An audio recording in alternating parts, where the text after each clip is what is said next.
what lies beneath. His memory, his fragments of former life, forgotten dreams, or is something else.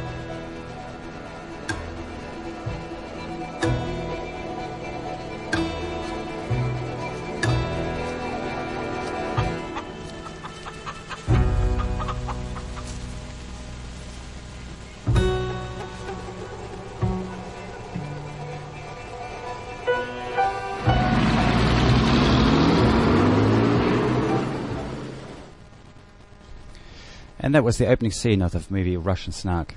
Now, with me, Liz and Stephen. Now, just tell me a little bit why you chose this text here, this style, this monologue as an opening scene. Stephen, you're the writer.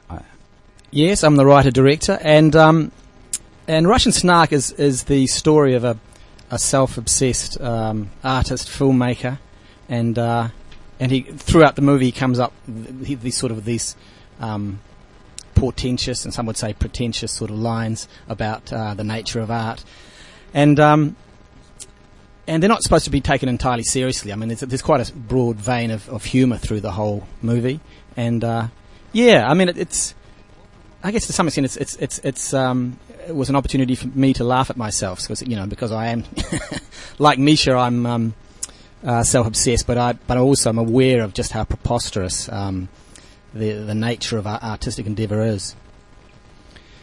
And it certainly is, especially for an immigrant filmmaker as it's portrayed here in this movie. Now, is this some reflection on the process of filmmaking for you? Certainly, yeah. I mean, he's and to some extent the film is actually a satire about someone trying to make a movie. You know, there's a scene where he rings up the film commission and gets short shrift because he's not a New Zealander, and becomes embittered, having to use his own money to produce his art, and that in turn leads to real stress in his marriage. So that's the kind of the essential nature of the story. But it's also it's a story that is based on a real life incident. Back in 1998, a Russian couple actually sailed out all the way from Vladivostok down to New Zealand in this tiny lifeboat. And I remember that at the time that the news coverage of it seemed like such an extraordinary story, and so I wanted to tell a version of that story anyway. Maybe to put that a little bit better into context, can you give us a little synopsis of the story of the movie in a way that the listeners that didn't see the film last night could appreciate it? Sure. It's the story of Misha and Nadia, who sail out to New Zealand in this tiny boat. And he's basically he was a very successful filmmaker back in the Soviet era in Russia, but since Glasnost, everything's sort of basically the whole nature of the industry's changed, and he has this idea that that New Zealand is going to be a much more sympathetic place for him to pursue his ambitions. And he sort of finds out this is actually far from the case. But it's really a story about it's a love story as much as anything else. He breaks with his wife and goes crazy, and but is saved by this Polynesian woman, Roseanne, who runs the hotel where he lives. And that's probably about all I want to give away, really. I guess what I hear is in terms of a more general story of an artist pursuing his or her own direction and vision, and finding difficulty with getting that supported and understood by their audience, the culture they're in, and picking as an example of that somebody that's you come into the country from quite a different culture with a different vision is to me brings out the story of artists in general, doesn't it?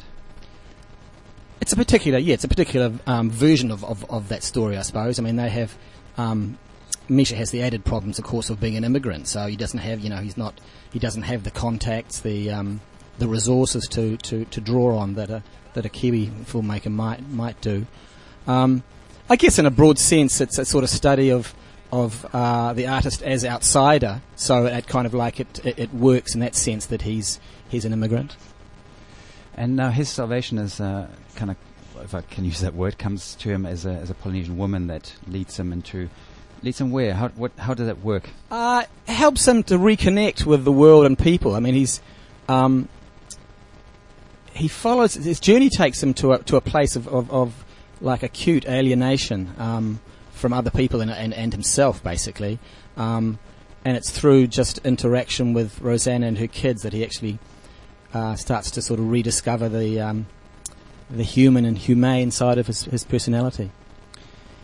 And when you pick themes of an immigrant coming from a different culture, relationship, going through the stress of not finding work and trying to living with an artist's way of living, and the artist himself trying to make his vision understood, are these kind of themes that you find audiences react to, and how do they react in different ways? What have you encountered?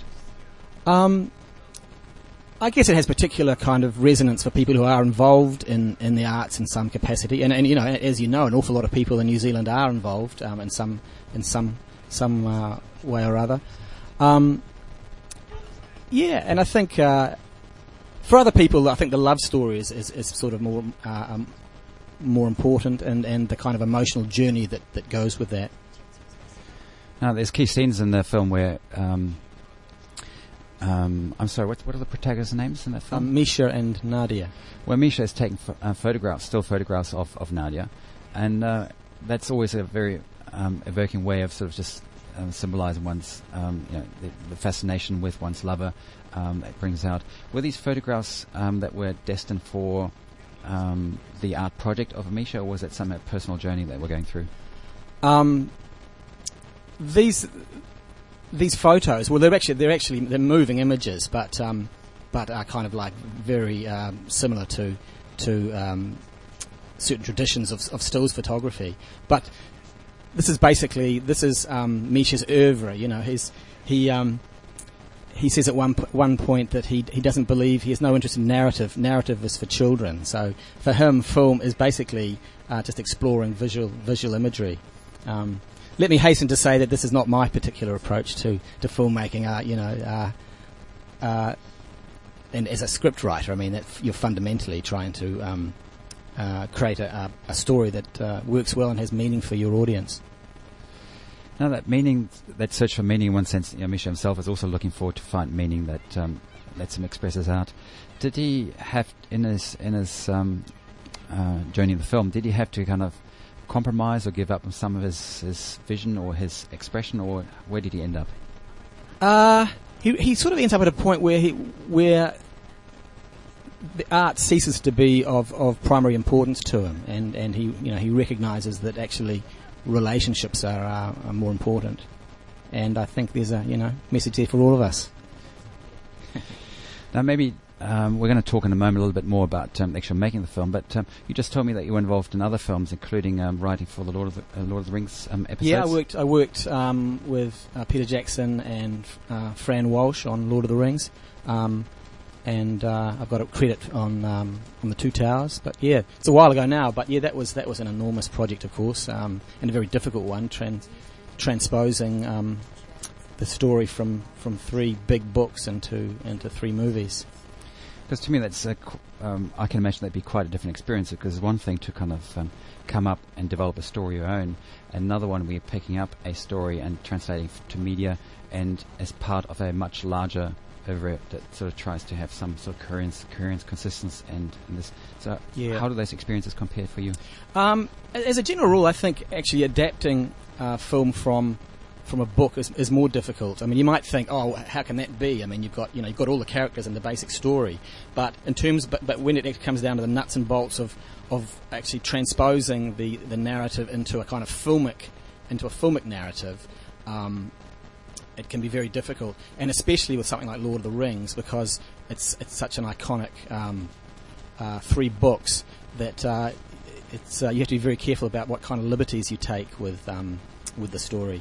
And that was very tricky for us, because I mean, if you transposed the book sort of scene for scene to film, it would probably be like a sort of 60-hour movie or something. So there obviously has to be cuts and modifications of scenes, but it has to be done in such a way that it's not going to annoy the legions of fans out there. Now, that would have been quite an experience to be involved in a filmmaking project like that. We'll just take a break for a moment, and then I want to talk a little bit more about actually the making of the film, The Russian Snark. I've been talking to Stephen Sinclair, writer and director for the film that was screened last night at Island Screens over in Trifina Social Club. And I also have Liz DeFiore here, who's the producer of the film, and I'm going to have some comments from her. We'll have a break, and then we'll kind of come to that.